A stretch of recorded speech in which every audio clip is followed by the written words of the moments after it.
Attempting to watch 1,000 games of football before the end of the 2026 FIFA World Cup, I'm going to be ranking every single one to find out which game is the greatest of the season. We're covering even more A-League action today as the Western Sydney Wanderers take on Melbourne City. This, I'd have to say, was billed by many as the biggest game of the round for the A-League, and I have to agree in saying that because these are two sides that I expect to do relatively well this season.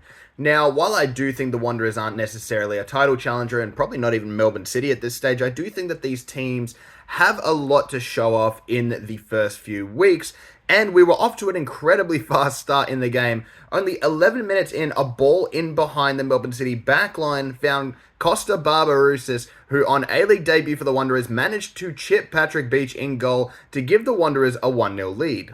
However, this would last about 1.5 minutes before Melbourne City would go down the other end and their striker Max Caputo would manage to chip Lawrence Thomas with a half volley, a beautifully worked finish from the 20-year-old striker to bring it back to 1-1.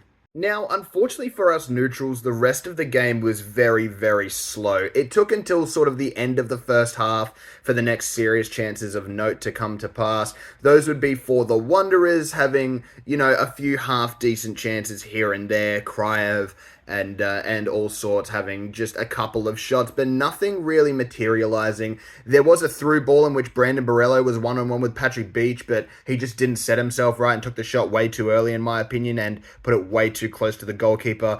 And because of that, we went into the halftime break at 1-1.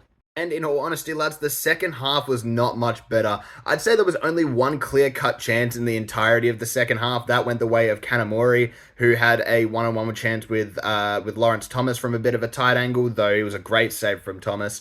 And apart from that, we really had nothing to show for the rest of the second half in terms of clear-cut chances. The game would run out 1-1, a draw for both of these sides on the opening day, a few promising signs, but really let down with the quality of today's game. Overall, unfortunately, just was not as good of a game as I was hoping for, especially between two really good sides. And because of that, I'm going to have to rate this game a 3.1.